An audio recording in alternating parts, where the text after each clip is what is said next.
Hello, what's up guys, welcome to my new other video. Today in this video I'm gonna show you how to fix Free Fire game is logging problem.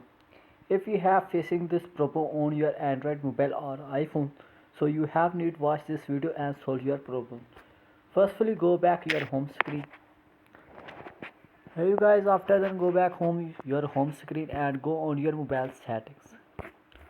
Go on your mobile settings, tap on mobile settings and scroll down. If you have using iPhone, so just go on your iPhone storage and search the Free Fire game and enter into the after then upload your Free Fire game application. So see, if you are use Android mobile, so just enter into the app management or app application and type on app list and search it your Free Fire game. So see, Free Fire game, type on Free Fire. So first option storage usage, so just type on storage usage and clear cache and clear data.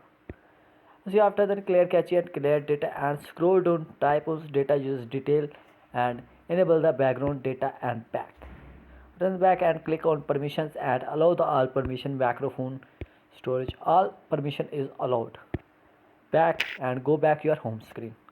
Last and important thing, go on your app store or play store app, tap on search bar and search it Free Fire game and check it your Free Fire game is update or not update. If your Free Fire game is not updated, firstly update your Free Fire game and your problem has been 100% solved. If my was helpful, so like, share and subscribe my channel. Thanks for watching for my video.